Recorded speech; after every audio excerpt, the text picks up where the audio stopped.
Hello everyone, we'll be starting in a moment. I'm getting everything set up, so please bear with me.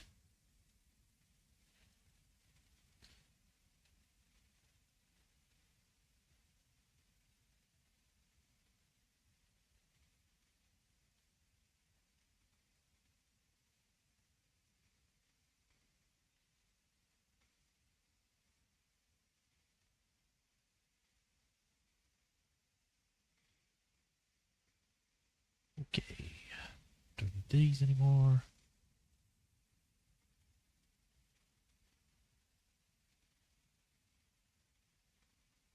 That's saved, close.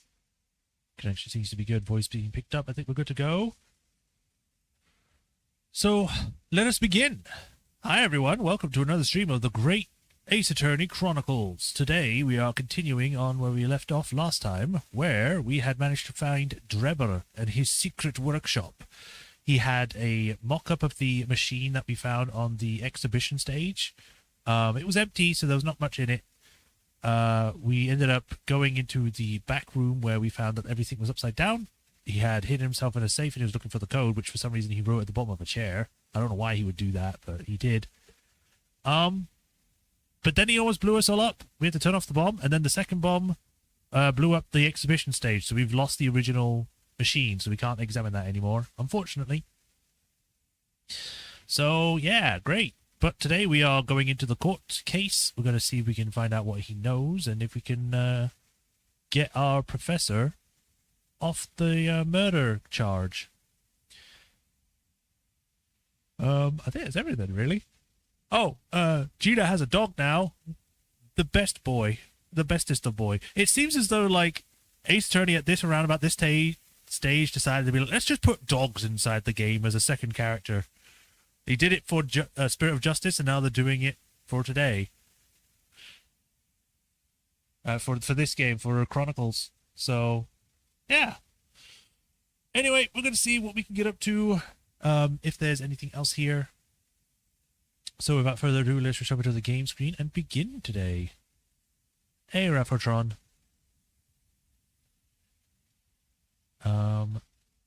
Gordon, some company? What does that mean?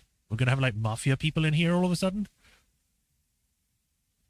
Feeling better today? I am feeling slightly better today. I actually got to have a proper night's rest last night, which is great because the previous two nights I did not. They were sporadic. Like, the first on Tuesday?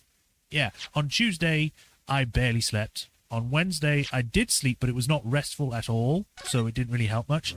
Last night, I was able to sleep like a log, essentially, until I had to wake up. I don't feel like 100% yet, but I definitely feel better, so that's good. At least I don't have this constant, like, burning sensation or tension in my back and neck at the moment. That may come back, but for now, I feel better. I don't know if I sound better, too. Probably. I probably sound more energetic because I actually managed to sleep, so... Yay! I'm at 50% rather than 25 or 20 or 15. Right, let me just quickly check to see if everything's showing up. Spirit of Justice released right before this? I knew it! That's why there's dogs!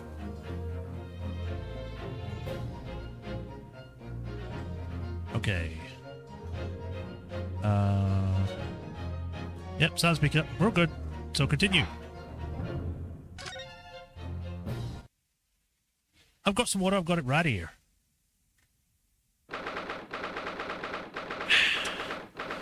24th of October, 9:11 a.m. The Old Bailey Defendant's Antechamber. Good morning to you, Mr. Naruhodo. Good morning, Professor. Ready for today's proceedings? I hope so. I should be, even if I with nothing left to do.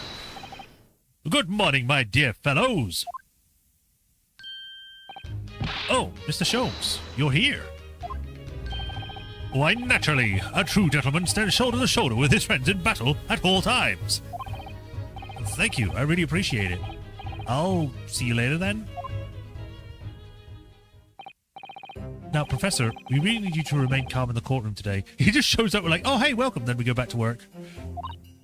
Yes, please to try your hardest not to enter the witness stand uninvited again. Yes, I will. I realize it was a mistake, but my dear fellows, I must interject. Oh, you're still here, Mr. Sholmes? What's the matter? Surely you've overlooked some praise, have you not? To be cast in my direction, hmm? Sorry, I don't follow. Must I spell it out? I, the great Sherlock Sholmes, the greatest detective of worldwide acclamation, arose at some ungodly hour to be here now. The first thing in the morning. A miracle, you must agree. Well, if I must agree, then... As you know, my sleep is quite impregnable. Iris had to employ her full gamut of tactics. She pulled the covers off, shook me, poked both cheeks, and punched and kicked me from the bed. Oh, wow, okay. She physically assaulted you until you woke up. And then she poured a boiling cup of her latest experimental blend on my face, and at last I was bestirred. Oh my, Iris has been busy. Iris doesn't have it in her to go that far. She's too nice. Ah, I said the spirit of a fellow scientist, one who relishes the infinite possibilities of blending tea. I'm the one the worthy of the praise here, not Iris. This is my victory. I don't know who this is, so sorry to cut in. Oh, hey. Oh, Inspector Gregson, good morning. Why is everyone showing up today? What's going on? Gregson, my dear fellow, why the grim expression at this delightfully early hour?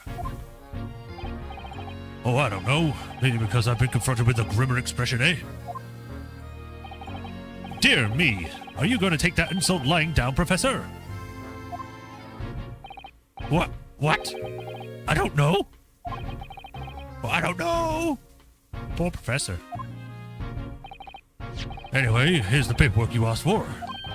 What paperwork? Ah, I took the liberty of requesting it yesterday.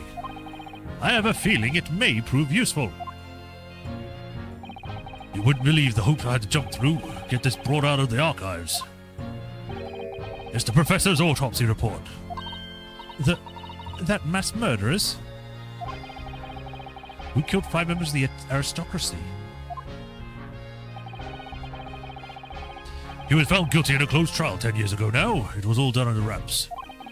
And he was quickly executed soon after the trial. It's all in here. Killer's autopsy report has been entered into the court record. They do autopsy reports on the perpetrators? It's a bit odd, but okay. I don't know what to say. Thank you, Professor. Or Inspector. I wonder if we can actually read that. Oh, probably should read this. There's a little metal plaque here, look. Fostering burgeoning talent for the future of scientific discovery? It seems rather ironic, doesn't it? But clearly Mr. Drebber really was a very talented scientist. Can I look inside? Take the lid off?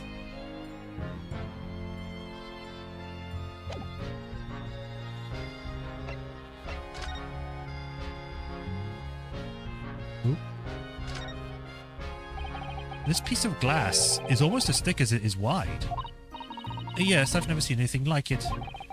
If you were to compare it to a human, only Mr. Sholmes has such thick skin. There's really no need for such a comparison, Mr. Naruhodo, as you well know. Anyway, it can only be from the Crystal Tower. And I said Catalyst Tower. Surely. Yes, I think so too. It's probably made especially to meet the demands of the great structure. There's no blood on it, though. There's this weird line that I keep seeing, like somewhere here.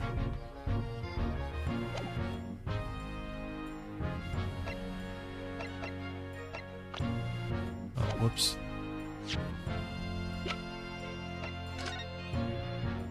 I also never looked at this. I picked up a bunch of stuff, but I never looked at anything. My 444 subscriber count? What do you mean? You mean on YouTube?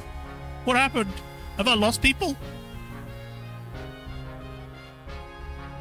Oh no, I gained one. Thank you.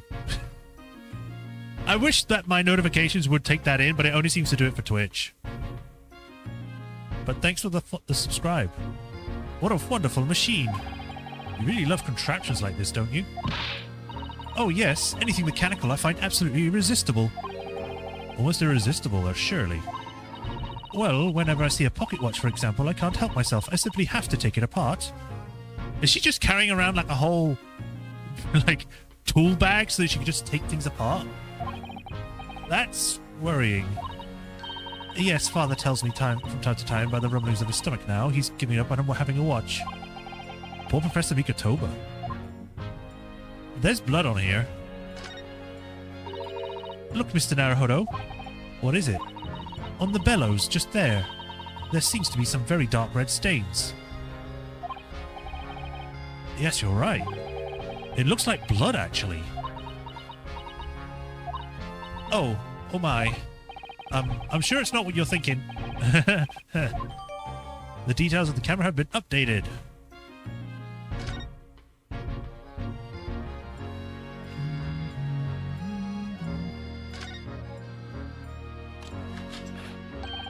Oh look, the cover came open. Yes, now, there should be a glass plate inside. You have to change the plate with each new photograph you want to take, you see. I subscribed over a year ago, that was somebody else. No, yeah, I know. I'm just saying thank you to whoever subscribed at that time. Is something wrong? There's no plate. It's been removed. Oh, what a pity. But I suppose if you think about it, this wouldn't be the actual camera that was used at the time, just like the waxwork isn't the actual person. So we'd never have found a photographic print in the executed convict coming back to life anyway. Oh, yes, you're quite right, of course. Poor Suzaru-san. She looks devastated. Oh well, there's always next time when we get to see a dead body. There doesn't seem to be of anything else of note, so I guess we'll just put this away.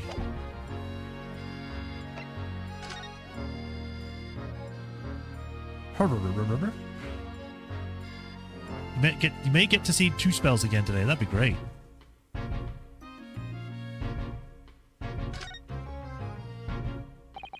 This lock does look very strong, doesn't it? There definitely is no way we could remove this mask yourself if it was put on you. That's a terrible way to treat someone, even a convicted criminal. I know, it's starting to make me livid, actually. Mr. Naruhodo, please. I mean, just think about it. Imagine if you had an itch on your cheek all of a sudden. You'd be utterly helpless. I mean, maybe you could put it through the eye holes. Well, yes, that's true. But I'm not sure that warrants quite so much anger. Oh, right. Sorry.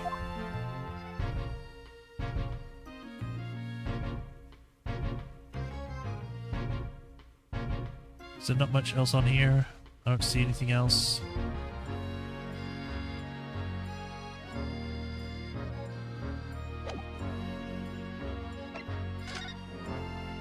Redacted for confidentiality, pseudonym the Professor, death by having confirmed at midnight, 17th of June, Courtney Stevens. Courtney Stevens. Okay. I don't know what to say. Thank you, Inspector. Yes, much obliged, Gregson. Us lowly lot of the yard are just doing what we can in the shadow of a great Detective Sholmes, of course.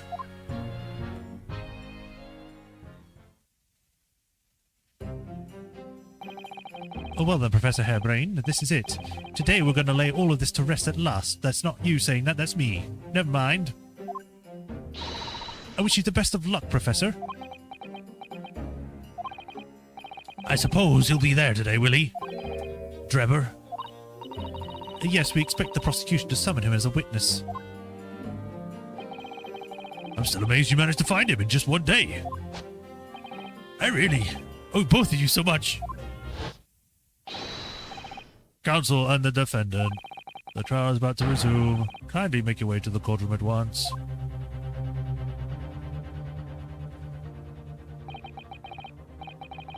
This is it then, the final chapter. Funny, my heart's racing a little. I've not felt this before, actually. This strange foreboding. As if something's going to happen in this trial that I'm not ready for. But I can't let that distract me from the only thing that really matters. Finding the truth. Funny Magic Machine Man.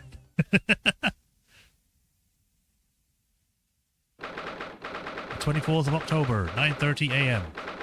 The Old Bailey Courtroom. Magician's still here. In the name of Her Majesty the Queen, I hereby declare this court to be in session again. We resume the public hearing of Albert Harebrain, here present, who stands accused of murder. Are the counsels for the prosecution and defense ready to proceed? The prosecution is ready, my lord. The defense is ready, my lord. As promised, Lord Van Zeeks has his apprentice with him. His apprentice with memory loss.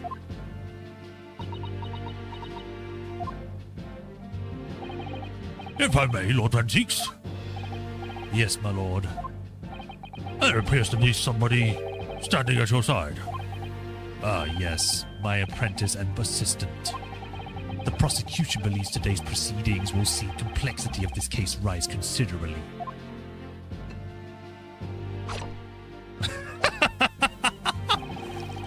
I therefore instructed my assistant to attend to ensure that the smooth running of the trial.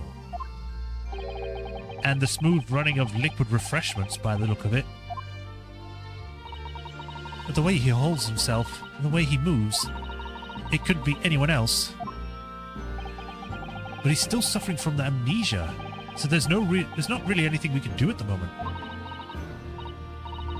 I know, but oh, this is so very hard. It would appear the prosecution has done a fine job of responding to the demands of the court made yesterday. I understand you have successfully secured the engineer who disappeared from the scene of the day in question. Yes, my lord. I intend to call him as a witness shortly. Very good, very good. Now then, ladies and gentlemen of the jury, who have been chosen at random to represent the will of the people in this courtroom today, are you ready and willing to proceed? Oh, of course, my lord. I'm sure we all understand the importance of doing our civic duty. I do so despise deception and deceit. I find it very wearing. To take a man's life with a conjuring trick, it is against the magician's code, not to mention the law. Any fake scientist who would feel the wrath of God, as you ask me? We have to listen to what's said on both sides of the fence, and then settle on one. That's it, isn't it? Wasn't like this in my day. Wasn't like this at all. Imagine if they pull an Iris Dahlia. Oh, God. Yeah. If all parties are ready to proceed, you may begin, Lord Van Zeeks.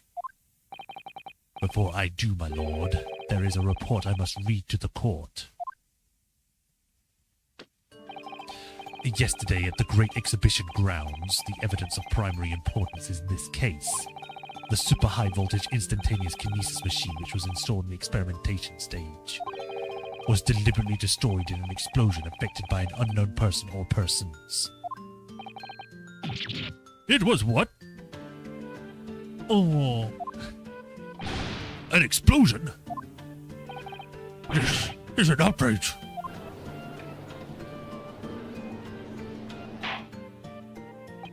Yes, I heard this grave news yesterday. Scotland Yard submitted a report to my office in the evening. I read that the machine was blasted to smithers, and the wreckage reduced to ashes in the flames. I have here a photographic print of the scene taken in the wake of the explosion. There's a hole in the floor. It shows what little remains of the machine. Yes, a terrible business. He did it to destroy the evidence, didn't he? That Enoch Drebber. The court will take this print as evidence, counsel. The metal of the floor of the stage has been blown open by the explosion. Late yesterday afternoon. The protection afforded to the machine by the Special Dispensation for Scientific Equipment Act was revoked. However, before a thorough investigation could begin, the invention was obliterated from existence. As such, this will become a very different trial.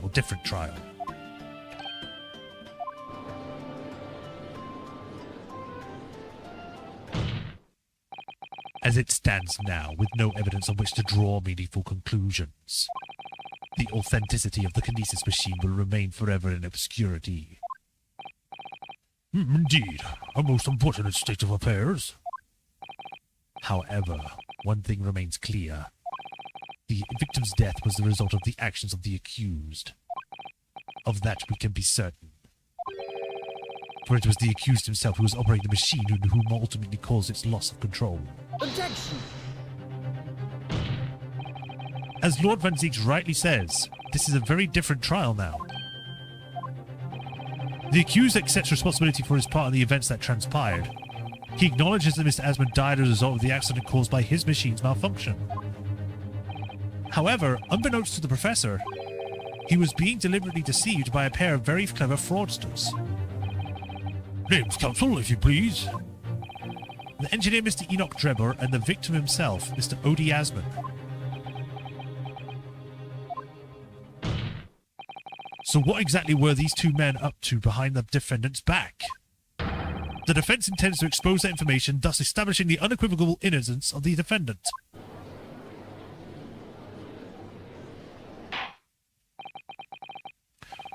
Thank you, counsel. The positions of the prosecution and defense have been clearly stated. Lord Van Zieks, summon your first witnesses, please. At once, my lord. The prosecution calls the engineer, Mr. Enoch Drebber, to the stand.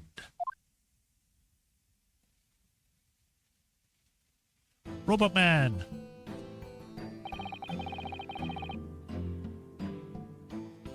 State your name and occupation to the court. Name, Enoch Drebber. Occupation. Hard to pin down, I would say. See that black monocle? Yes, but I feel as though I've seen it somewhere before. Oh, you too? I had exactly the same feeling myself.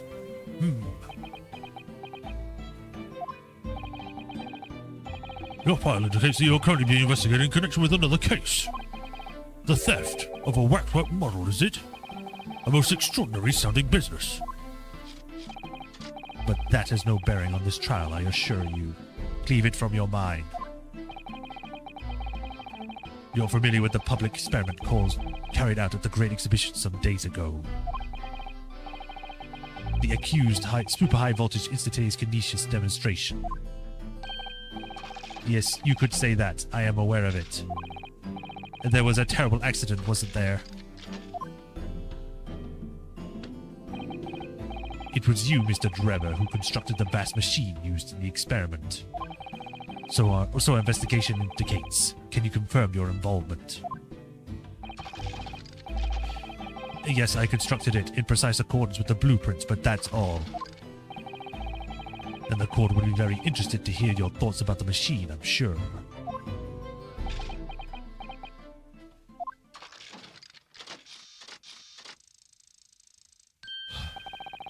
An amazing device, if you ask me. The pinnacle of modern science, making instantaneous kinesis a reality at last. What? Goodness gracious!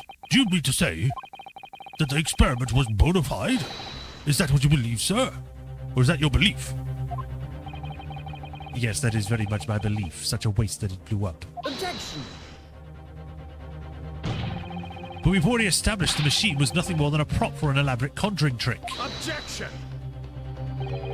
You established nothing of the sort. All that was shown during yesterday's proceedings is that the same outcome could have been produced by the means of strange trickery. The defense merely proposed a method and demonstrated its feasibility, nothing more. But...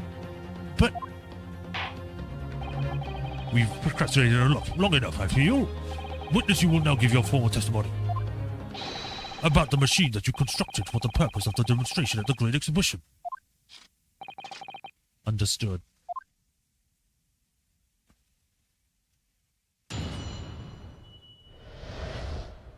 The kinesis machine. I met the young professor approximately 1 year ago through Mr. Asmund's introduction. He provided me with the blueprints I constructed in the machine to be his precise specifications. It was no trick. If the whole show was a fraud, it would have required a body double. Tell me, did the victim have a twin? All the spectators saw the birdcage appear above their heads and then crash headfirst into the crystal tower. A terrible accident, I grant you. Perhaps the science of which the machine was built was flawed somehow.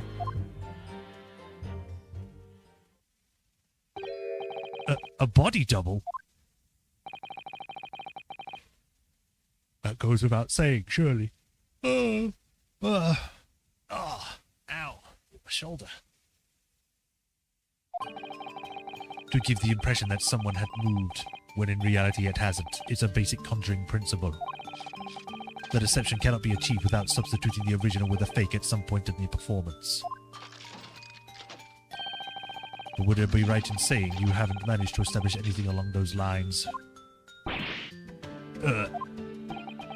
Incidentally, the prosecution has already confirmed that Mr. Asman had no twin siblings. It is my understanding that this witness is well versed in conjuring awfulness. But such talents do not indicate that he is actually able to accomplish what he claims. Namely, the construction of wit, by all accounts, must have been an extremely complex scientific machine. Whatever do you mean? Yesterday's proceeding brought the true nature of your past exploits to light, Mr. Drebber. Indeed it did, my lord. As a swindler who preys on innocent scientists to elicit government grant money through conjuring know-how. Yes, it's true that I possess considerable knowledge of stage magic. But crucially, my scientific knowledge more than that matches that of any academic field. In the field. Investigation of the witness's workshop attests to that claim, my lord. As evidence, the police found this Royal Society trophy for young talented science there. Yes, that's true. We spotted it there ourselves. If our hypothesis is sound, it can always be forged into a physical manifestation with sufficient skill. Though I may have sold the secrets of some deceptive wiles to sniveling and talentless scientists in the past. Would you therefore assert that the explosion of the machine was an unfortunate accident, or, of course, a deliberate act of murder carried out by the misuse of the science?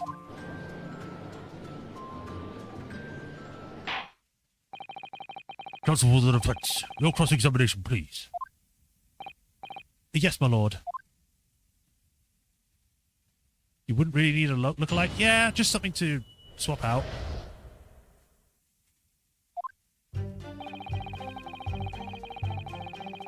Hold it! So, you were already acquainted with Mr. Asman himself? Not really. By chance I've seen his name mentioned in the papers, that's all. But I had no interest in his private affairs. If he was an unscrupulous investor, it was no concern of mine. As long as people pay their bills, I take up my tools and construct what they ask for. So why did Mr. Asman approach you in particular, then? Who can say? I presume because my name is associated with excellence in engineering. Not to mention excellence in fraud.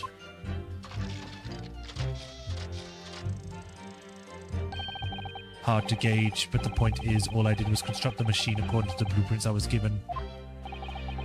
In other words, the kinesis machine was built on solid scientific principles. Yes, you might say that Professor Hairbrain certainly has a mind like no other.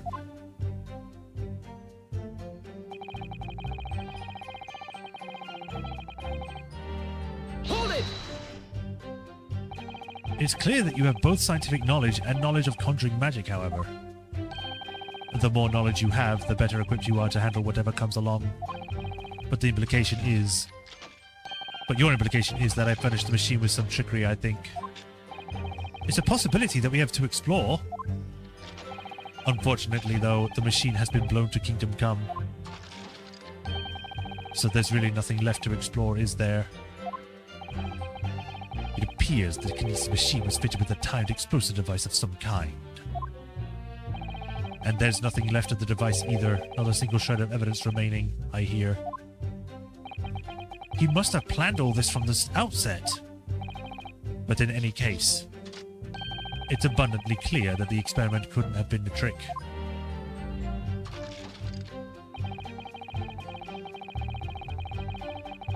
Hold it!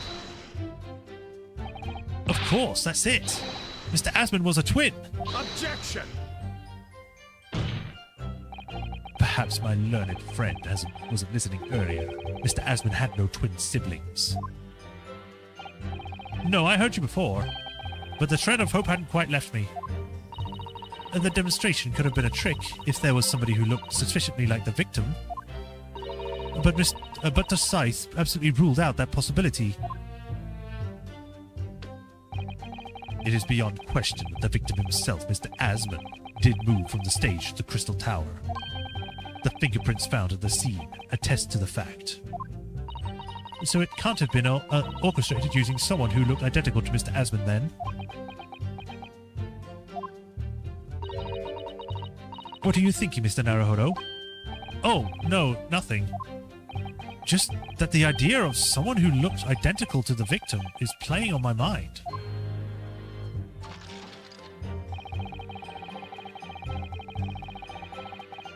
Hold it! It crashed head first, you say? According to the many witnesses' reports from those there at the time, yes. Were you not there at the exhibition grounds on the day?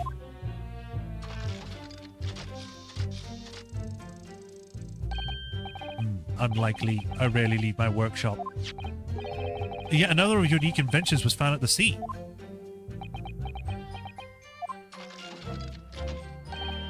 Well, it was the unveiling of a machine I'd laboured over for many months. I saw it clearly with my own eyes, the birdcage plummeting headfirst into the tower. What a surprise. I believe the victim's neck was broken from the headlong fall, wasn't it? How would you have come by that information? Even an internal recluse like me reads the newspapers, you know. According to the reports, 2 injuries were apparent on the victim's body. Yes, he'd been stabbed in the chest by a screwdriver believed to belonging to the victim, or the defendant. The victim just had a random screwdriver on him, and he had broken vertebrae as a result of a fall from a considerable height. Correct. My learned friend has been doing his research, it seems. Do we know which injury was the fatal one?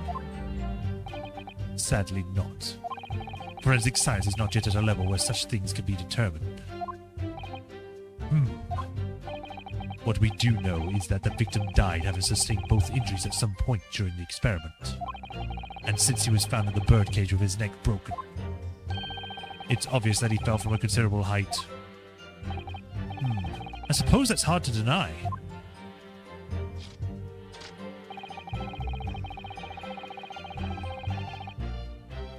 Hold it! So, you understood the science, did you? Not in the slightest. Oh, right. As I've said a number of times, I'm an engineer. My job is to manufacture according to the blueprints I've been given. I would be inviting manifold problems if I foolishly allowed my brain to digest the ideas behind me.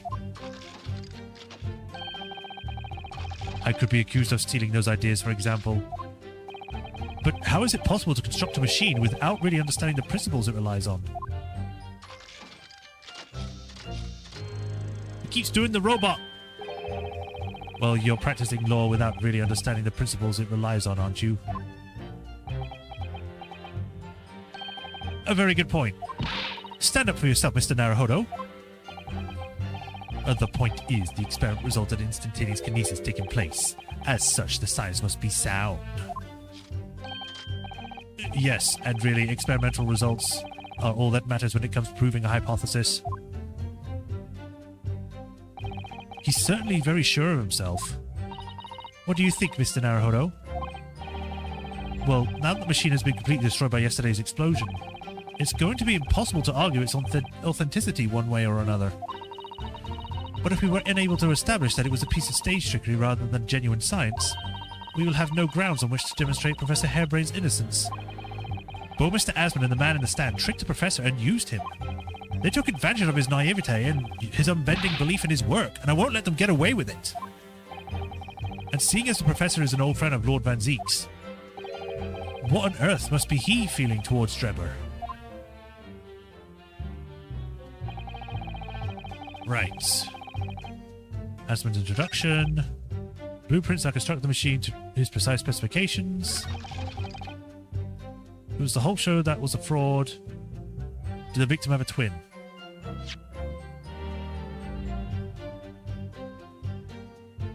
Well, we know that this fell out of the waxwork.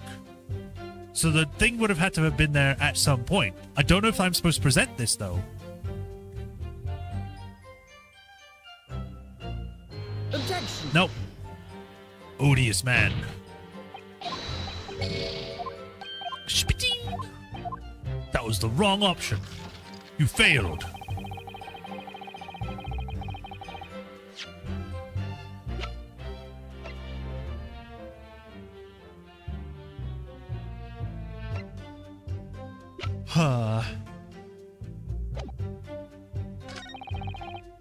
All the spectators saw the birdcage appear above their heads and then crash headfirst into the tower. Well, actually, the birdcage shows it was hitting from the bottom. Right? Yeah, here. And there's no damage on the top. Objection! Yeah, there we go. We examined the birdcage that crashed into the crystal tower ourselves. As you can see, the cage, which is wooden construction, has sustained damage in one particular spot. Following the explosion, it fell some 30 feet into the glass of the tower. That level of damage is to be expected, surely. I agree. The damage itself is entirely understandable. What doesn't make sense is the location of that damage.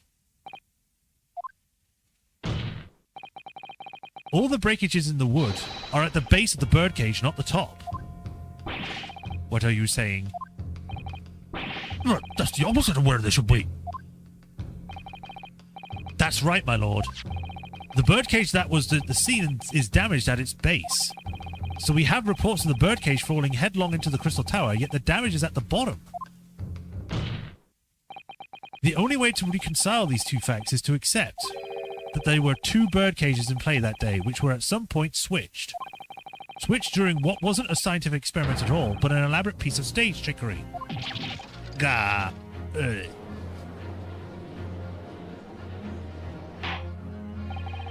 Oh, gracious. Explain yourself, witness. Well, if we examine the facts, there's only one logical conclusion we can draw. The damage on the base of the birdcage clearly indicates that it crashed tail first into the tower. Objection! But multiple witnesses' reports claim it fell head first. The birdcage materialized in the sky next to the balloon flying over the stage following a spontaneous explosion. At an altitude of some 60 feet above ground level, which is approximately 18 meters. It then proceeded to fall some 30 feet into the crystal tower in the ensuing deflagration? I've not heard that word. Witnesses report amid chaos, or such chaos are notoriously unreliable. Objection! But the victim's neck was broken. Objection! He plummeted 30 feet inside a heavy wooden cage. However he fell, it would be unsurprising to find one or two of the vertebrae crushed.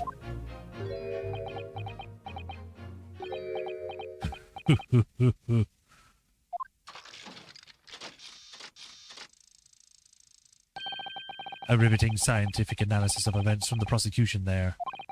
Though to be even more rigorous, you would have to say that it was only one vertebrae, actually.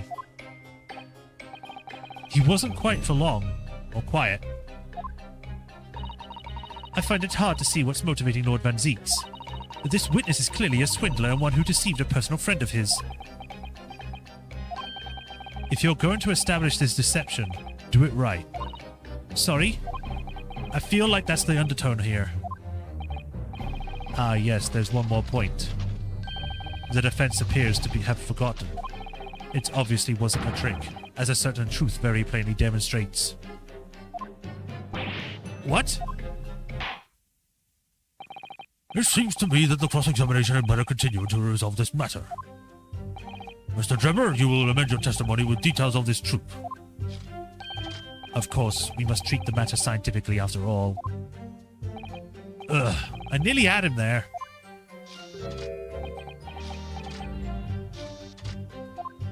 What is he doing? The kinesis clearly took place because there's nowhere else 30 feet higher the birdcage have fallen from. Well, yeah, there was. Do I present the balloon, though, or do I present something else?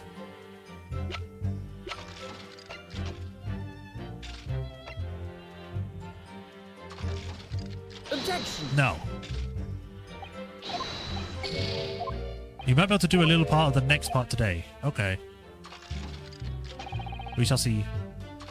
Let's press him on this first. What do you mean? Well, before the demonstration began, the victim was alive on the stage in front of the audience. Yes, there were a lot of witnesses who saw Mr. Asman on the experimentation stage, that's true. And the victim's neck broke as a result of an impact following a fall. Logically, therefore, the victim must have fallen from somewhere. The balloon that exploded was at an altitude of 60 feet. The point of impact of the tower was 30 feet up. That difference of 30 feet is therefore the total distance the birdcage fell.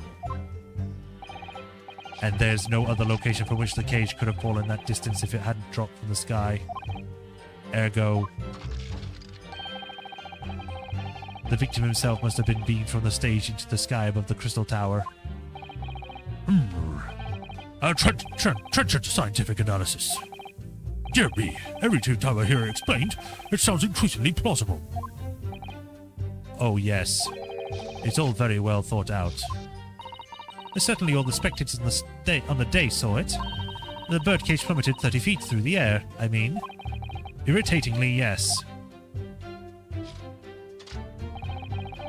The game is usually pretty good at letting you present multiple things if they both would logically work, yeah. But sometimes, you know, it does say, like, you know, you need the one piece. Not from One Piece.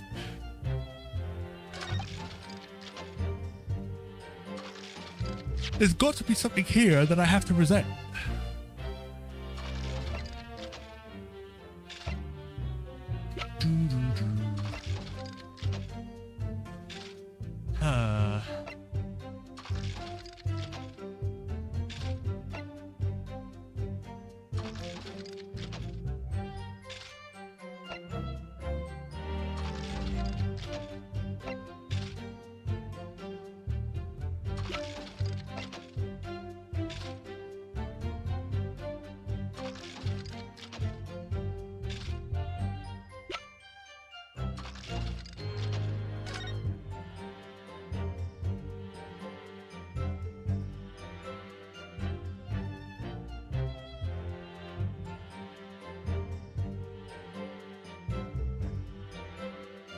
I wonder if I should present this, but I think I already did, didn't I?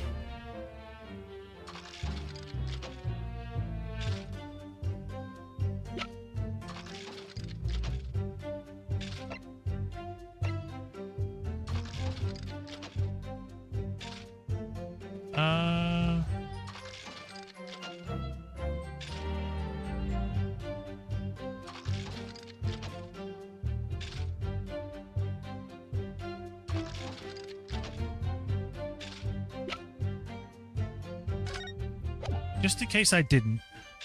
Objection! I did. You caught up in One Piece, it's good, but you don't buy into the hype.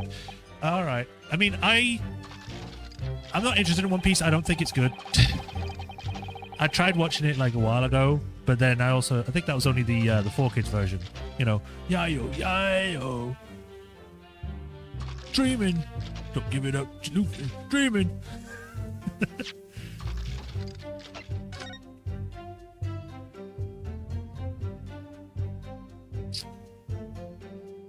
This just straight up looks like the Eiffel Tower from this side.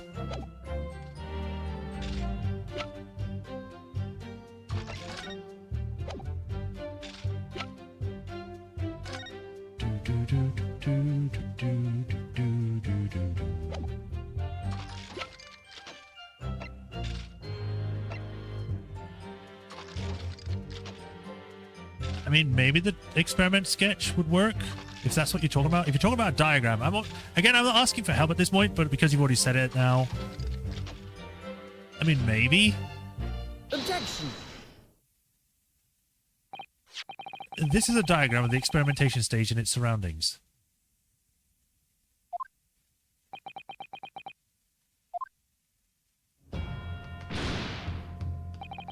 We know that somehow the birdcage appeared mid-air before falling down onto the crystal tower. A fall of about 30 feet, or 9 meters.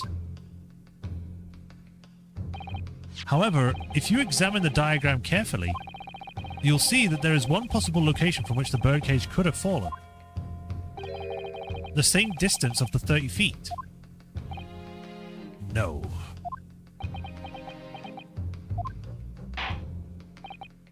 Well, it appears the defense has a possible explanation to put forward. But go ahead, counsel. Yes, my lord. Of course. I wish I knew what I was doing here.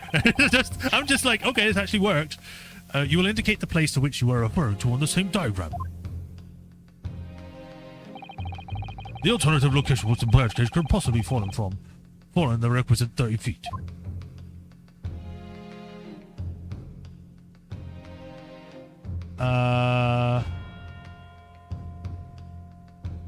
I'm not exactly sure. I mean, it could just... If I do it up here, then it's like...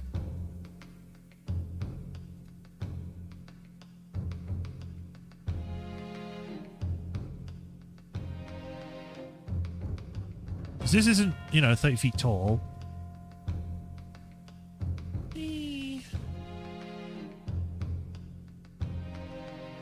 I'm not actually sure where I'm supposed to be putting this. Because I can't go up. Because I would have thought, like, oh, maybe they'd pushed it from the higher level.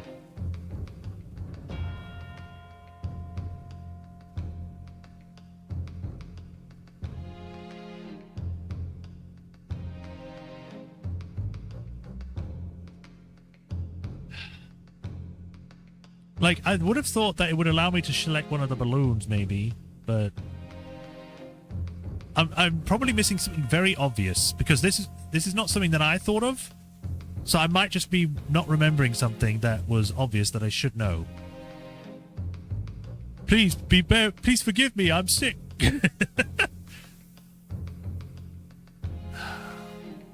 I guess give me a hint for this one because otherwise we'd lose the 2 points.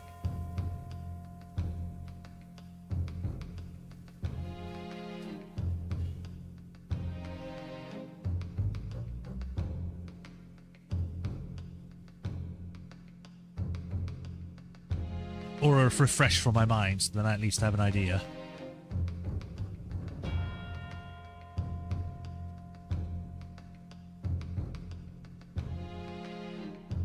So I'm trying to go over the facts in my brain again. So we had the idea that he was originally inside the balloon, and then the arrow shot the balloon.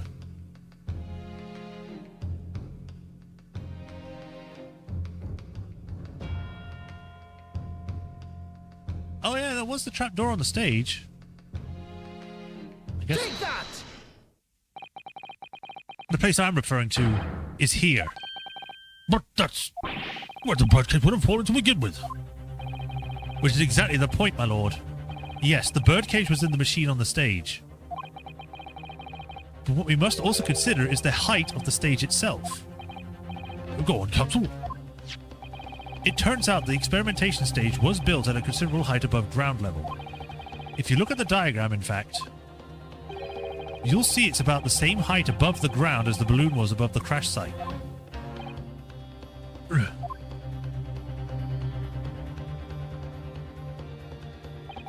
When the experiment got underway, the machine and the birdcage were engulfed in steam.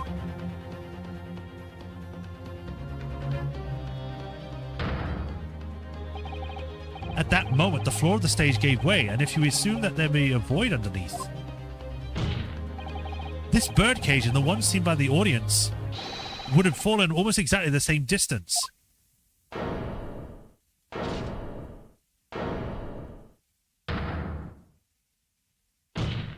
Whoa. Once again, my lord, this all points to the fact that there was not one birdcage, but two.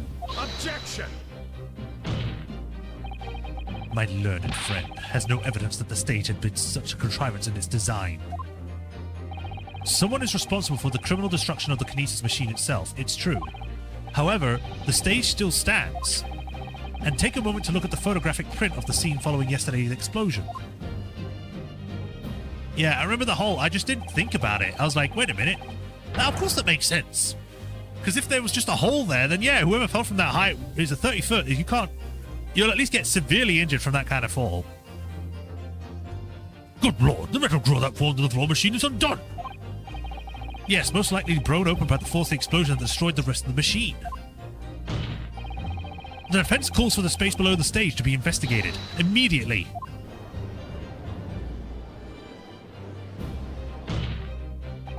Mr. Drebber. It was you who built the Kinesis machine, which means that it was you who built the 2 bird cages that we used to carry out this deception. Does not compute. Whether Professor Harebrain's hypothesis is sound or not makes no difference, because it's the construction of this machine that matters, a machine designed to take Mr. Asmund's life. And to lay the blame firmly at the Professor's door, something that could only have been carried out by you, Mr. Enoch Drebber. You might destroy this thing because he's part robot. Grrr. Ah. Not much left in this segment, so maybe do a bit of the next part as it's too long for a single stream or some escapades. Okay. The cork, it went flying.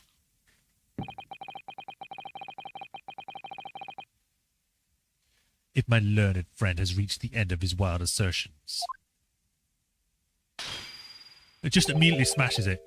The prosecution would like to crush the defense's argument slowly, but surely. What? Your argument fails to hold water. On 2 counts. 2?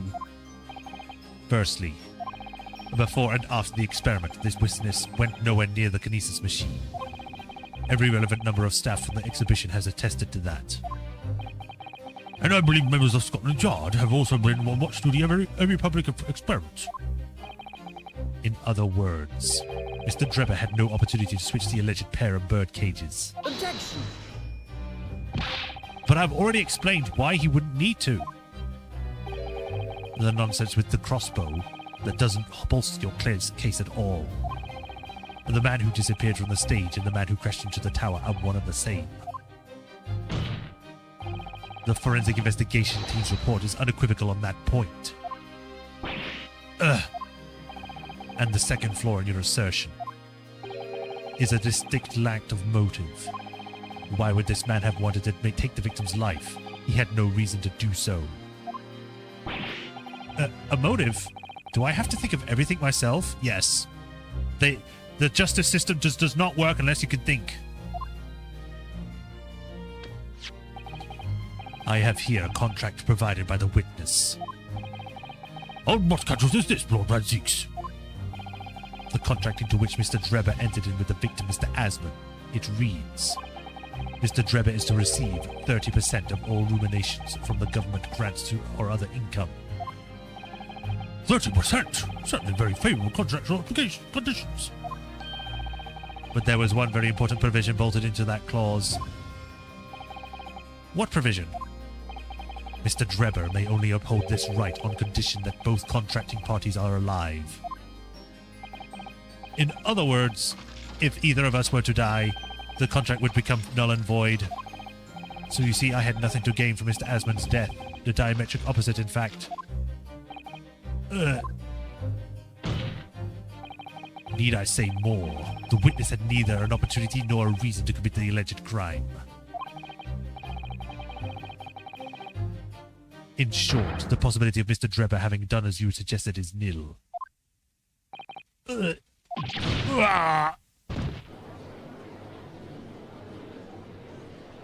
of little jig he did there. It seems the defense's assertion was somewhat wide on the mark. Lord Radzeeks, you will submit the contract as evidence, please. Drebber's contract's been entered. It's true. That's what they want you to think. Nothing is true. Everything is permitted. Investor Mr. Odie Asman hereby enters into the contract with the provider Mr. Enoch Drebber to fund labor and materials for the construction of a super high voltage instantaneous kinesis machine. Mr. Drebber is to receive 30% of all ruminations from the government grant or other incomes. Mr. Drebber may only uphold the right on condition that both contracting parties are alive. Asman E. Drebber. If Drebber had no opportunity to switch the birdcage under the stage with one in the Crystal Tower, he couldn't have done it. And in any case, I have no idea what his motive could have been. There is one aspect of your argument that still holds true, however. There were 2 bird cages. The prosecution is unable to deny that. So I'm sure you're on the right lines, Mr. Naruhodo. And I have no doubt there are other aspects of your assertion that are undeniable truths too. Well, it would seem that the defense has no rejoinder to offer.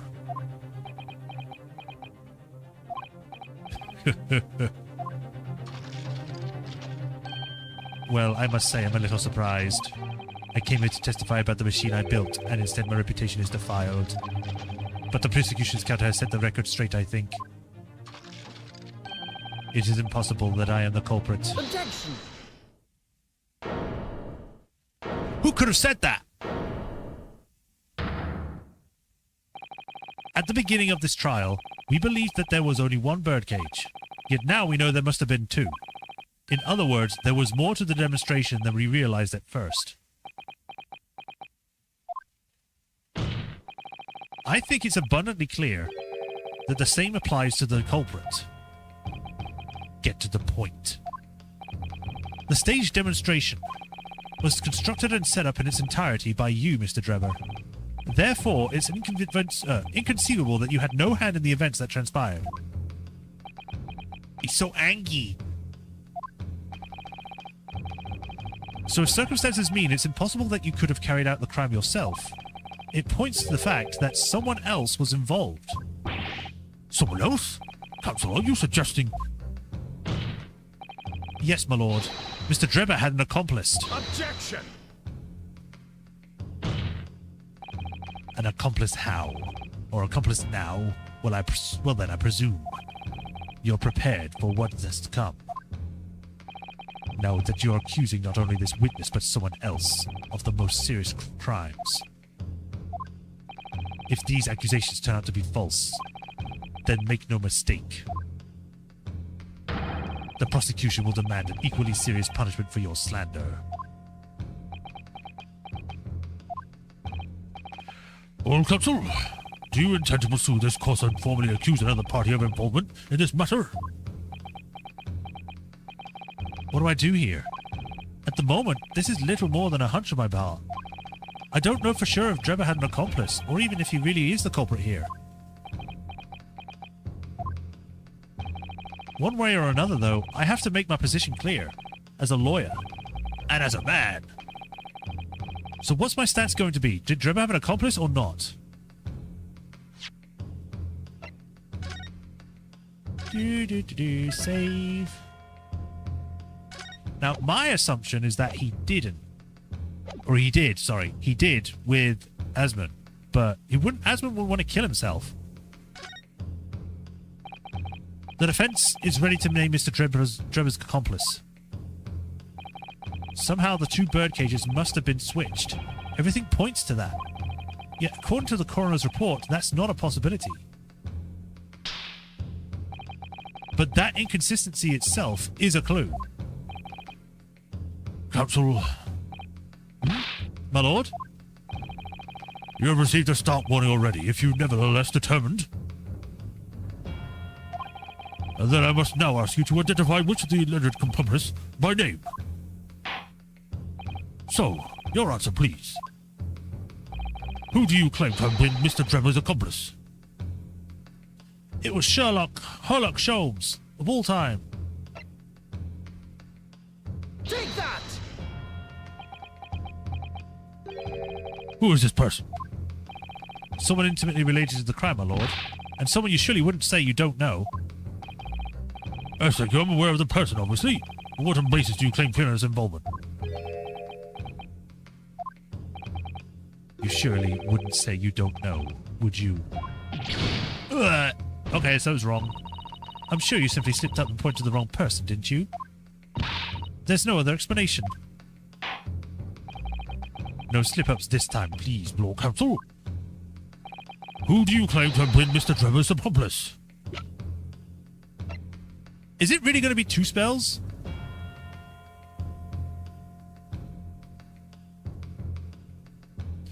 I mean, I guess if he had one of her waxworks as hostage, he could use that as leverage for him to make a copy of Asmund. Take that! Nope. I was wrong on that. Let's see how we fail this. Thank you, Counsel. That will do. But my lord, wait. The defense is still in the process of establishing its argument. No further analysis is necessary, I feel. As such, I shall be requesting the final decisions of the members of the jury. Oh, it's been an honor to serve, my lord. We know exactly what we think now. Guilty. Guilty. Guilty. Guilty. Guilty! Kill me. The corn. I like that for the restream chat, it doesn't show the emote, it just says text green game over. Or face blue wide eyes. Mr. Albert Harebrain, in accordance with the findings of this court, I pronounce you. Goodbye, Harebrain. I'm sorry I failed you. I applaud the jurors for doing their civic duty and for finding a swift resolution to this matter. That is all. Count is adjourned. Whee!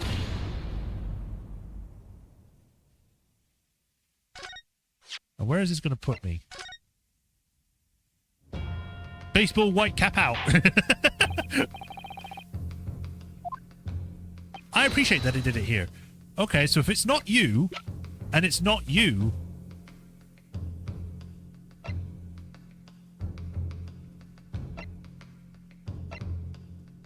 It's the child, the 11-year-old did it. It could only have been... The only other option I could think of would be Harebrain, but that wouldn't make any sense to me.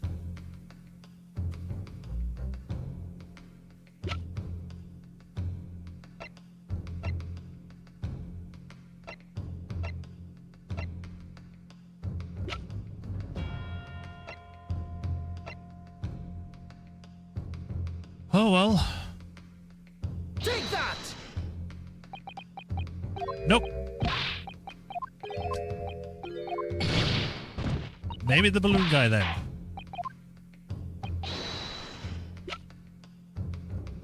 Take that! Nope.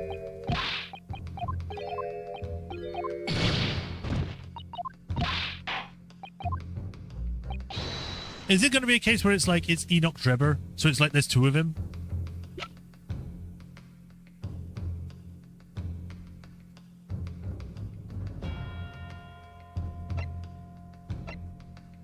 A most reformed pickpocket who's now a 7-pointed detective. Take that! Let's just see what happens if I do it. Nah. Enoch Drebber is working with himself.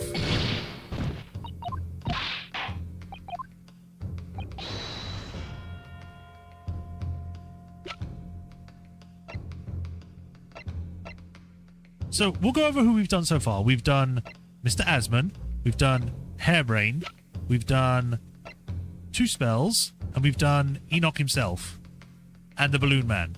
So like, this is continually narrowing down who the options could be.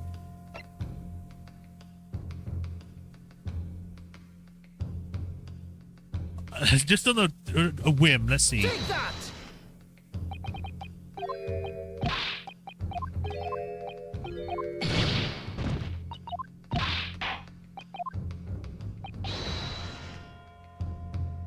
Buffering. That's all it's saying. Why is it not showing the emotes? It's done it before, but I guess those were on Twitch. But still. Who could it have been? Take that! There you go, Dr. Scythe. What? The name of the person in question is... What's wrong, my Nibonese friend? Surely fear doesn't bind your tongue now. It is a little late for that. Of course I'm afraid. After all, naming her in this capacity is definitely going to make waves. A lot of waves. And also not make any sense. I did not see this coming. How am I supposed to see this coming? How is she related at all to what's going on? We barely spoke to her. I could very well turn every single person in this courtroom against me. I'm sure it'll be all right, Mr. Naruhodo. Thank you, Miss Suzato. The enemy always appears larger than life, but you'll appear exactly the same to the enemy. All right, then. Here goes. You've kept us waiting long enough. Your answer, counsel, now. The person who colluded with Mr. Drebber in order to carry out this wicked crime is Scotland Yard's coroner, Dr. Courtney Scythe. What the blazes are you talking about? Dr. Scythe? The head of the forensic investigation team and the coroner who conducted the autopsy on the victim.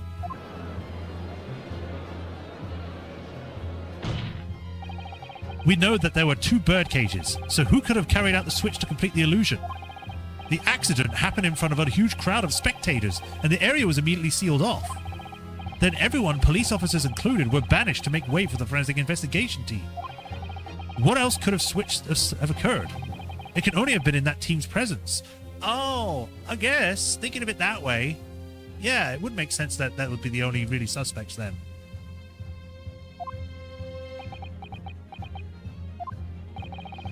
It's essential that the court determines exactly what happened following the incident. The defense demands that Dr. Scythe be summoned in the witness stand at once to testify.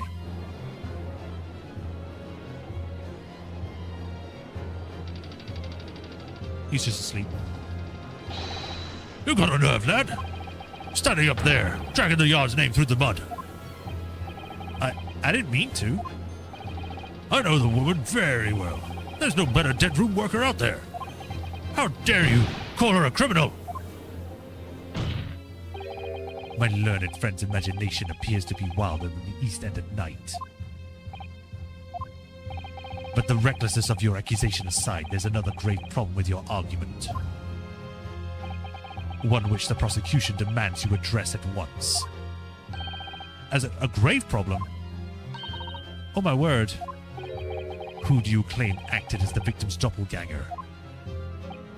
What? Certainly if the bird cage contained the body of the victim was exchanged for another, that cage must also have contained a body. And yet, no missing persons or accidental deaths or anyone even remotely resembling the victim have been reported. Which means there was no one dead or alive who could have fulfilled the role of a body double for Mr. Asman. That's true. If my argument is that there were 2 bird cages, then there must have also been 1 person inside each. But I don't know if I've got an answer to this yet, have I? What can I do to reveal how this body double stunt was achieved?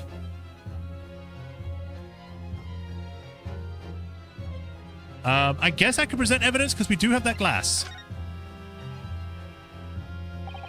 Very well. The defense will address my learned friend's concerns by presenting evidence that reveals the true nature of Mr. Asman's body double.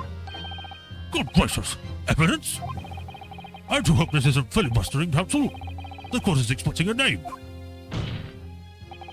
If you think you have relevant evidence, present it now.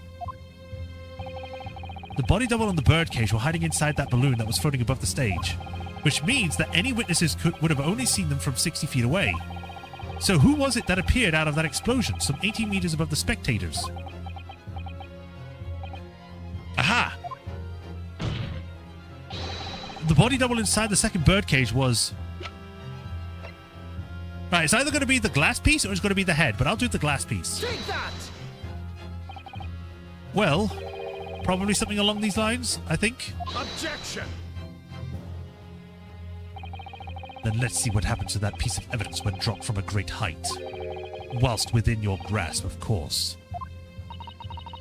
He's suggesting you and the evidence died together, Mr. Naruhodo. Yes, that came across. And we lost. Again.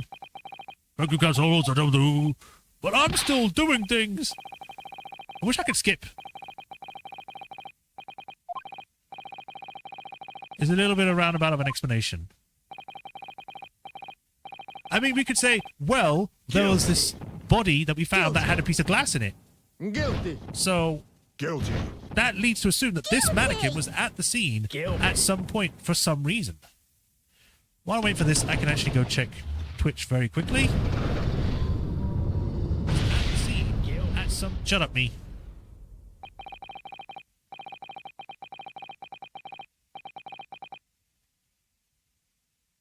Do.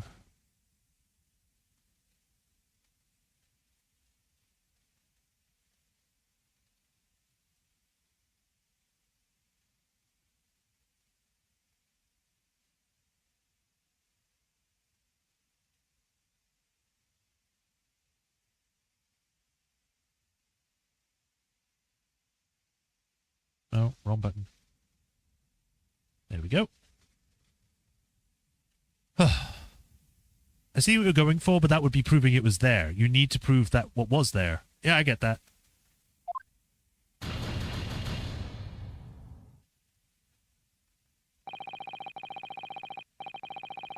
A swift revolution is a matter. That is all. Court is adjourned. Why are you giving me tentacle things, Raffatron? Like, all of a sudden, like, the emotes are working, but that's because you're on Twitch.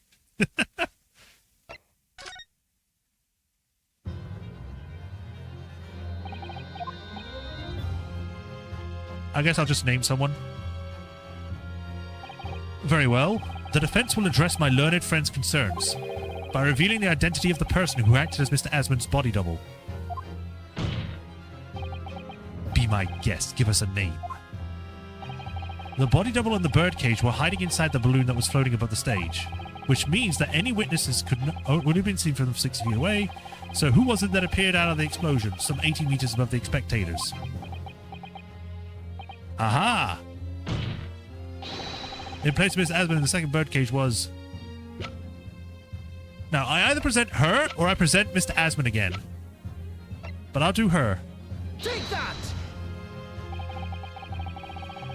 This person's most likely candidate I could think of, wouldn't you agree? I will not. Would anyone here? I'm sorry, Mr. Naruhodo. Even you're turning your back on me, Mr. Naruhodo? I must be really wide on the mark. You have a head. Try using it. There's such a hint there.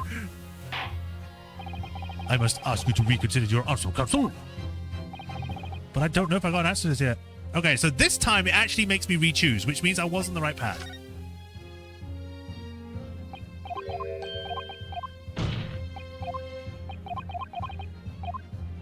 Skip, skip, skip. Head. Here you go. Take that! We know that the victim, Mr. Asmund, was in the birdcage that was situated inside the kinesis machine on stage. And therefore, he couldn't have been inside the second birdcage. Instead, that contained something else. What's been described as a body double, which is what fell from the sky and crashed into the crystal tower. Yes, Counsel, according to your somewhat elaborate version of events. And that body double inside the second birdcage was, in fact... It's alright, Mr. Naruhodo. You're ready for this. Just steel yourself and come out with it. Thank you, Mrs. Zado. I needed that.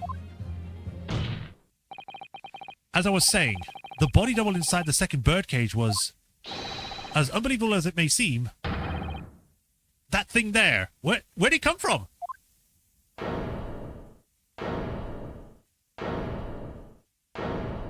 Why is his eyes closed?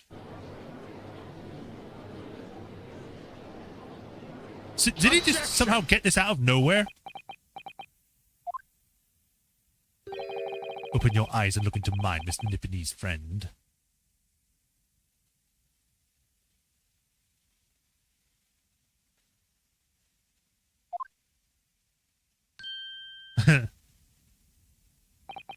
Now tell me, what are you playing at? Stand firm now, Ryunosuke. This is the time to show your Japanese spirit. As the court will observe, this is a waxwork model. A model, in fact, of an infamous London murderer from 10 years ago, the Professor. Objection! You started by indicating the leader of the forensic investigation team as an accomplice in this crime. And now you've moved on to indicting waxworks. Yes, that's about the size of it. But why? And why this waxwork? It looks nothing like the victim. In fact, it could hardly resemble him less. What possible justification can you give?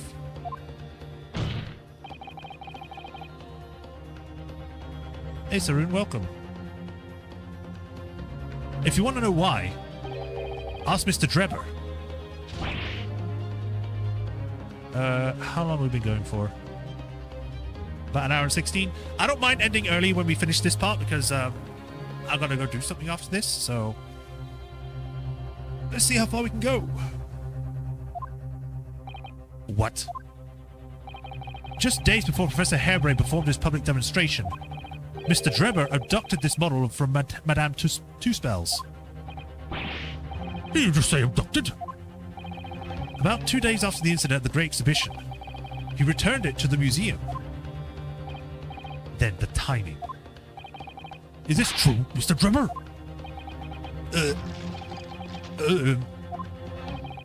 At first, I couldn't see why Mr. Drebber would have stolen the waxwork and then give it back again. But now, the reason is clear. You just have another part left. Okay. He took it so that he could put it inside the second birdcage as a body double for Mr. Asman. Gah. Objection! Are you hearing this, ladies and gentlemen of the jury? Are you hearing the defense's astonishing proposal? That the witness fabricated this vast machine with the intention of deceiving some wretched scientist. That he did so in collusion with the country's finest coroner on a public stage in front of a vast audience. And that, to effect the deception, he used a waxwork model that in no way resembles the victim. Are we really ready to believe this far-fetched tale? What do you decide? Objection! Weak slap. Wait! Yes, if you put it like that, of course it sounds implausible. My lord. Oh, I need to speak if you please. Go ahead, Mr. Foreman. I myself and my colleagues have reached an agreement. Very good. In that case, ladies and gentlemen of the jury, you will state your leadings of the court here now. Guilty! Guilty. That was fast. Guilty! Guilty. Guilty! Kill me! I like that he combines Simon's manipulation with actual logical arguments rather than just physical abuse. Wow. You leave Simon alone. He's a good boy. So as indicated by the foreman, the jury has reached a consensus. I knew what was going to happen. We shall get through to Mr. Naruhodo, as we always do. And uncover some of the truths along the way, I'm quite sure. Yes, I agree. I'm going to have to appeal to the jurors as usual and see if I can persuade them to change their minds. The defense will now embark on a summation examination. I just know it. I don't need to hear it. I know they're going to do it. Are you and your fellows ready to proceed, Mr. Foreman? We are, my lord.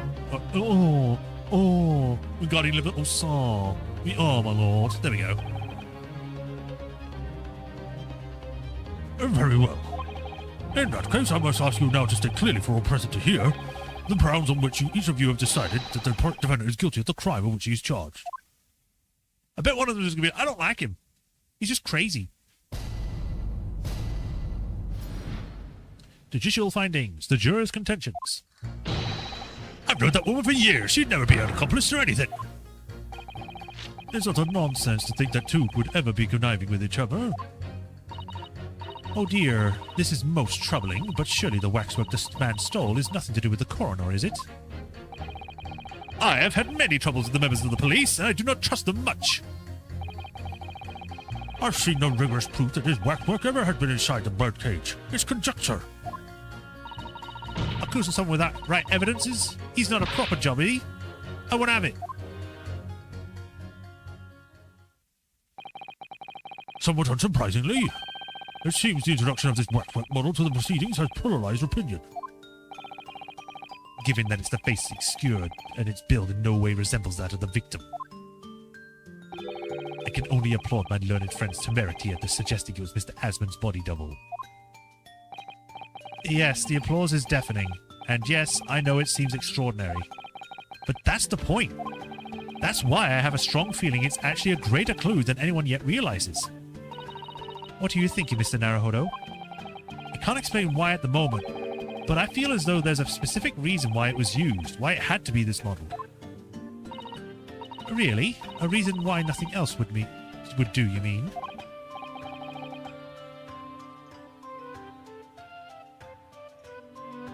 Yes, and I'm convinced.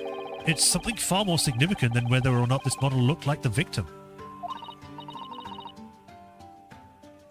Well, if that's the case, we must prevent the trial from ending prematurely at all costs.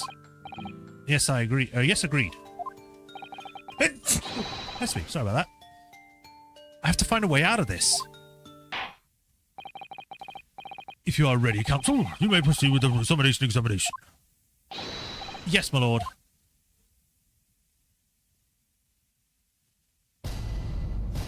Jury examination. The defense's rebuttal. Hold it! The order of things seem to have changed around here for some reason. I'm a copper, lad. It's a copper's discretion to bend the rules sometimes. We must, when needs must. What's wrong with that? Where do I start?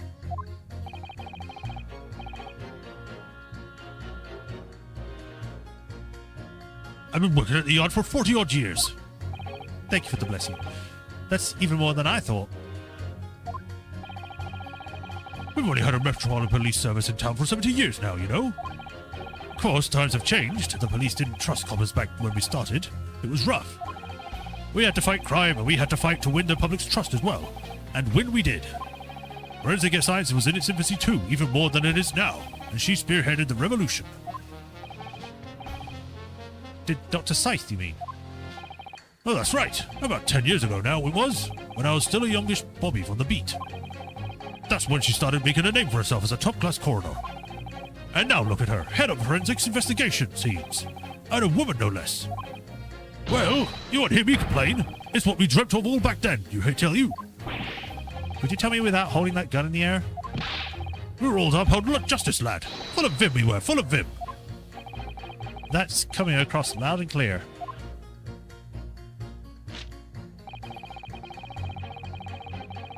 Hold it! But we're only just starting to understand the case. What are you reading there, sir? That man behind those murders on Solar Pond Street was caught in 2 days flat. That's real policing for you. That's really not relevant to the case, is it? You're wrong there. Because it was Dr. Scythe in charge of examining the bodies, and it was evidence arising from her work that led to the arrest of the scoundrels responsible. Oh. What? That's right. Oh, that woman is at the forefront of this country's fight against crime. The idea that she's somehow involved in this murky business is a whole lot of tosh. I thought it was up to me to press the jurors, not the other way around.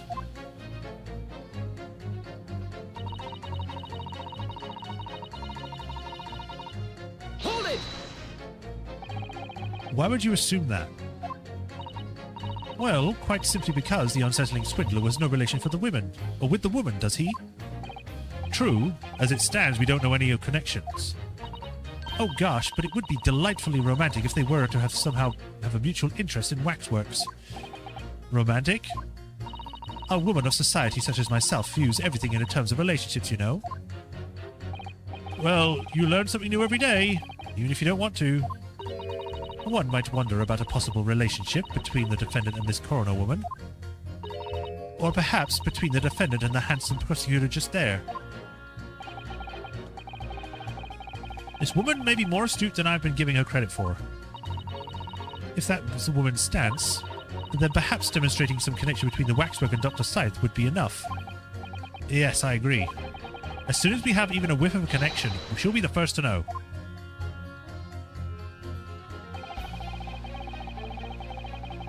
Hold it!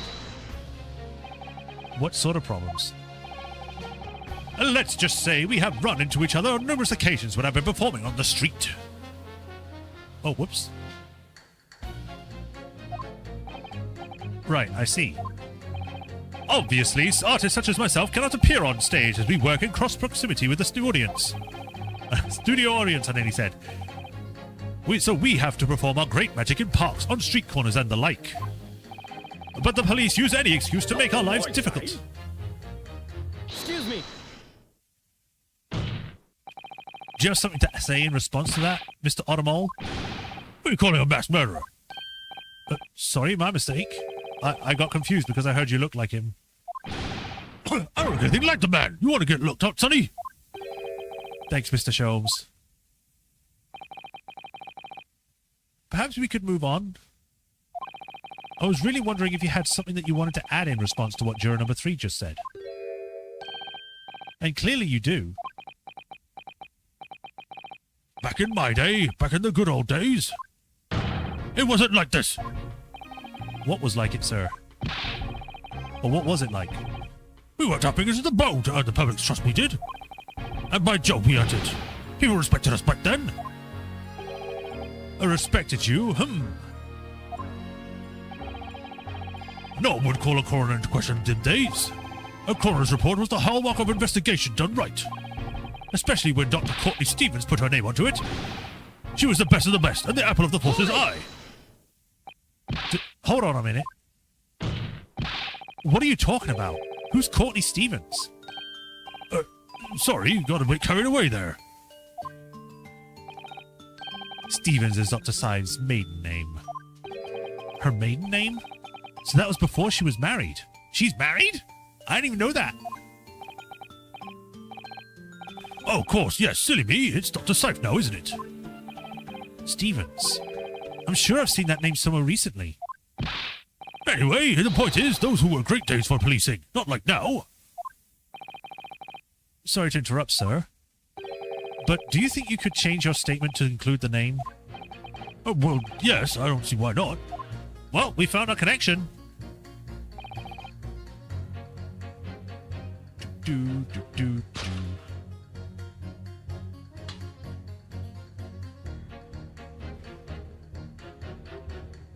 Objection.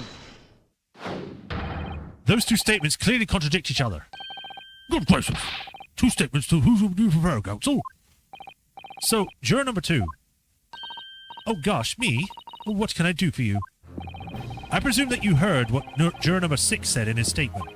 It's brought to light the maiden name of the coroner, Dr. Scythe, which in turn has revealed a connection that wasn't apparent before. Well, naturally, as a woman's society, I find such connections and relations irresistible. But, oh golly, I'm afraid I'm failed to see what you mean.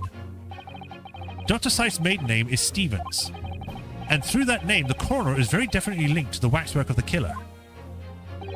The defense has evidence to prove it. Oh my goodness, evidence you say? How utterly enthralling. Likely married multiple times because her daughter's name is Gory, okay? Counsel, the court cannot overlook that last remark. I very much hope there is substance to your claim. Of course, my lord. I would ask the court to look at this. The evidence that clearly links Dr. Sipes to the mass murderer known as the Professor. Where is it? There it is. See, Courtney Stevens. Take that! I have here a certain autopsy report from 10 years ago. A 10-year-old autopsy report? What relevance does that have? It is, of course, from the autopsy of the person portrayed in the waxwork, the killer known as the Professor. The Professor's? But the man was a capital offender. So? That's right. This is the certification of death that was drawn up after the convict's execution. The identity of the killer was never made public, so the report gives few details. But what's important is the name of the coroner who wrote it. Courtney Stevens. Oh my, Courtney Stevens? Strike a light! It appears that the Professor's autopsy was conducted by Dr. Scythe 10 years ago. But a few days ago, Mr. Drebber was very deliberately stole the waxwork of the Professor from Madame Two-Spells. A waxwork that doesn't in fact resemble the victim, Mr. Asman, at all. And do you suppose that there's some unsavory relationship between those events? Absolutely, I'm sure of it. There's no doubt in my mind that the Professor's case is at the heart of a link that we've yet to uncover.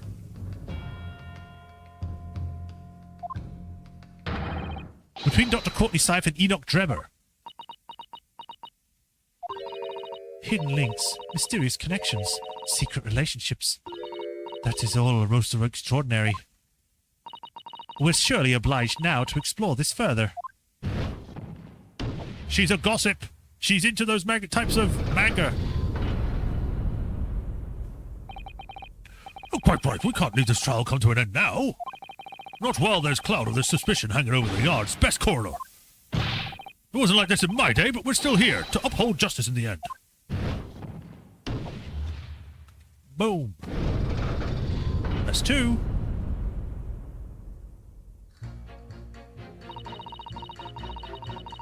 It's the Professor. What? That's what leads to Freckle Swindle in the coroner.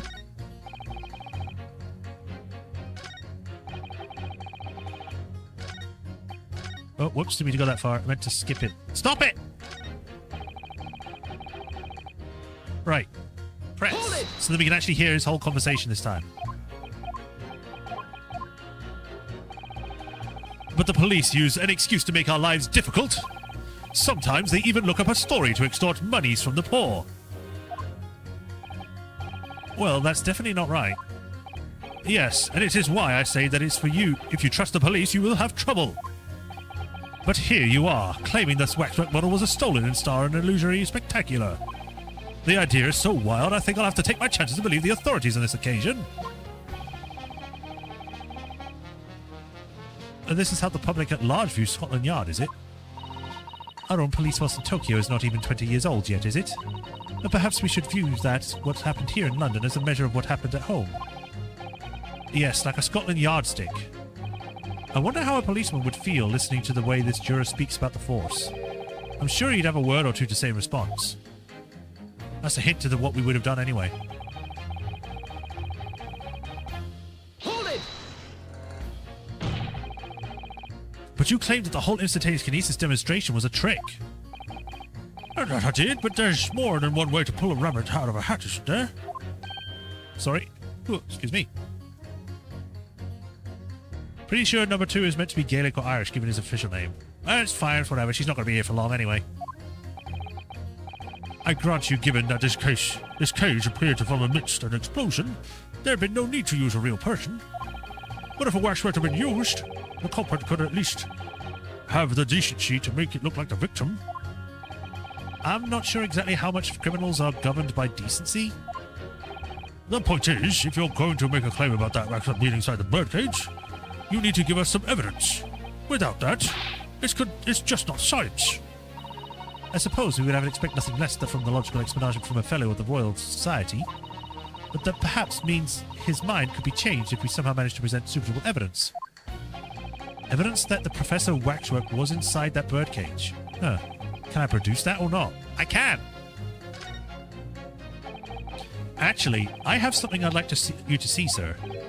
Oh? I must warn you that I firmly believe it's only wise to trust men in white coats. So given your jet black outfit, I don't mind admitting to a sense of trepidation here. So you don't trust anyone in black? Looking in the mirror must be very trying. True, he is wearing black too. But also you could take this continually the wrong way. He doesn't like black clothing.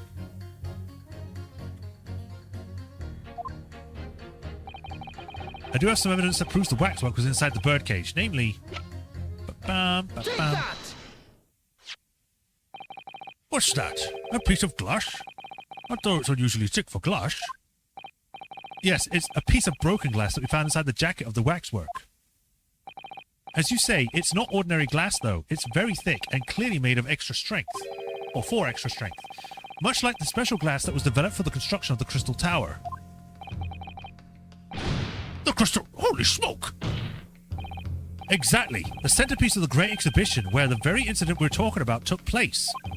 On the day in question, the birdcage fell from above and smashed through a window of that special glass.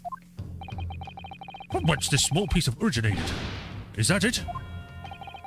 Precisely. So, what do you say?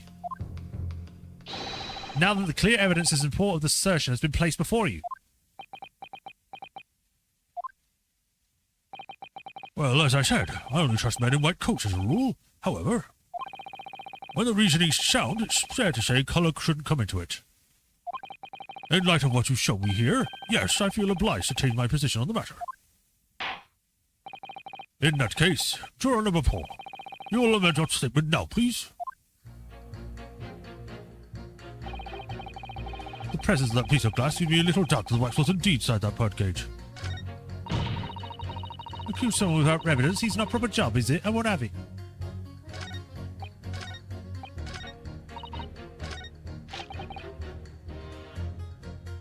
Huh.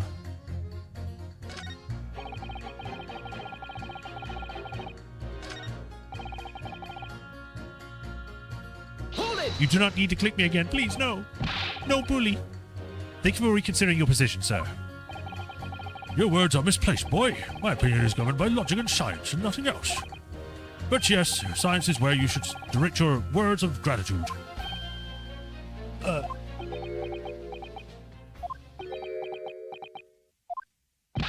What's the matter with you? Got too good to say some words of thanks to the mother of all academic and chief subjects? What is it about scientists? Honestly.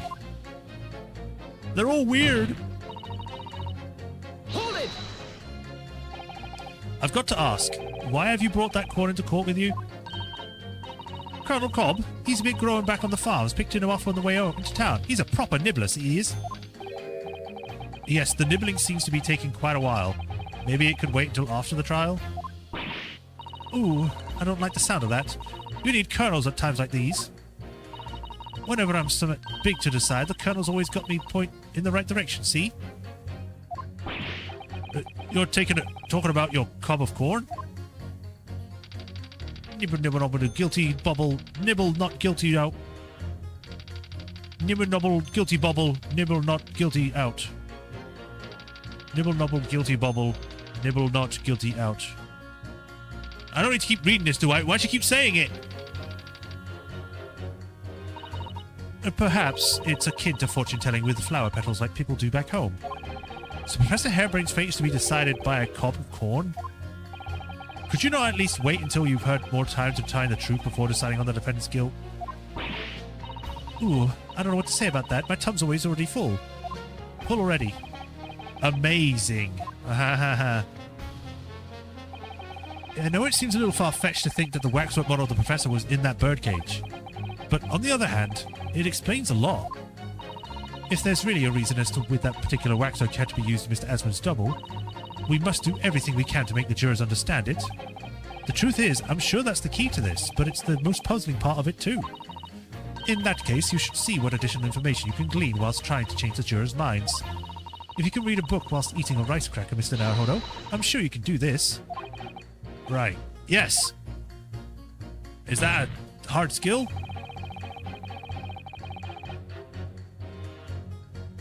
Why can I only go forward? Oh, because he's the first one. This one I can't think I can prove anything. Done this one already. This one just say he doesn't like police members. This one had his mind changed, but he didn't, reverse his ruling yet. And this one wants evidence.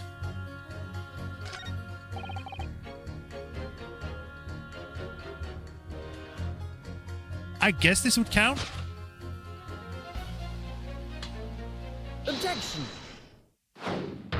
Those two statements clearly contradict each other. Good gracious! Those two statements you refer, counsel. If you could put down your corn for a moment, juror number 5. Oh, you mean me? You've pointed out that it's wrong to make an accusation without evidence. But the accusation that the waxwork model was inside the second birdcage on the day in question is not without supporting evidence, as the defense demonstrated in the juror sitting beside you. Oh, is that right? Would it be fair to say you didn't follow the argument? I don't understand much besides Colonel Cobb, to be honest. Wow. Of course you don't. If I could interject here. Please do, sir. Now that this assertion of yours about the waxwork has been backed up by some solid evidence, it would be wrong of me as a man of science not to pursue the matter further. Took your time.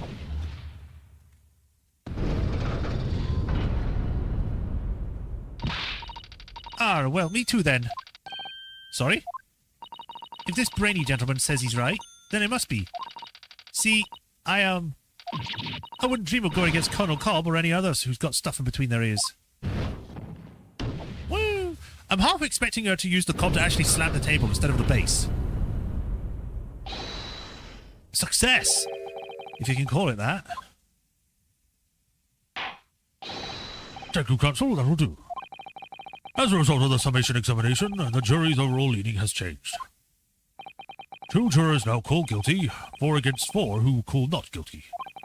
Accordingly, the court has failed to reach a consensus at this time. And the trial must continue. We did it. Oh, well done, Mr. Naruhodo. Another wonderful victory.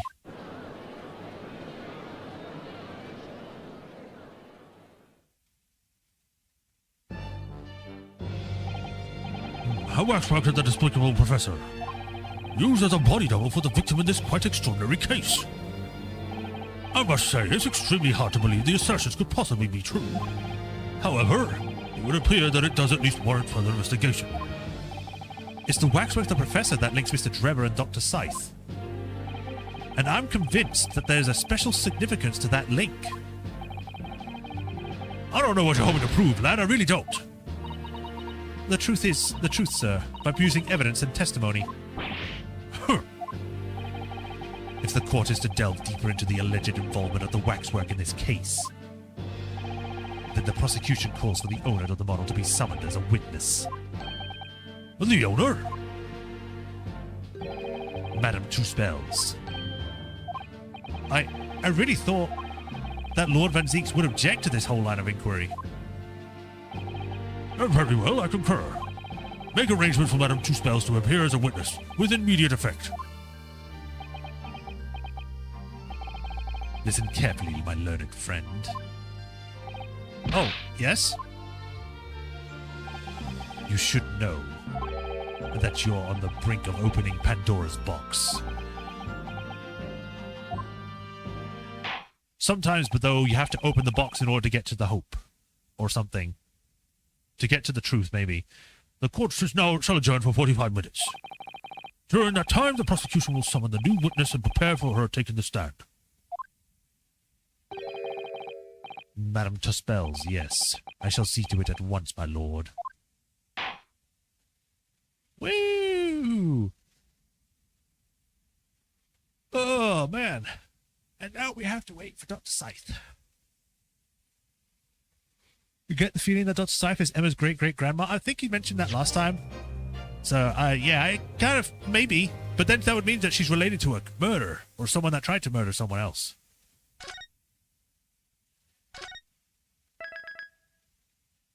Great Departed Soul, Trial Part 3. And save again. Alright, how long have we been going for? An hour and 40 minutes. Ooh, this might be a great place to stop then. It's just shy, like 16 minutes of 2 hours. I'm actually surprised it went on this long. I thought we were actually going to be finishing early, but no. 24th of October, 11:53 a.m. The Old Bailey Defendant's Antechamber. But that is where we will stop for today. That means that whenever Balaroth comes back, they'll be able to watch the rest of it. So that'll be good. But we shall stop for today. So, thank you all for joining. Hope everyone enjoyed. As usual, I'll be back with this next week, Tuesday. Tomorrow, I'll be back with more Death Stranding. So look forward to that. Once that's coming in and done, we then finish for the week. We'll be back next week. So thank you for joining today. Hope everyone enjoyed. Welcome to the new people that are subscribers or viewers today.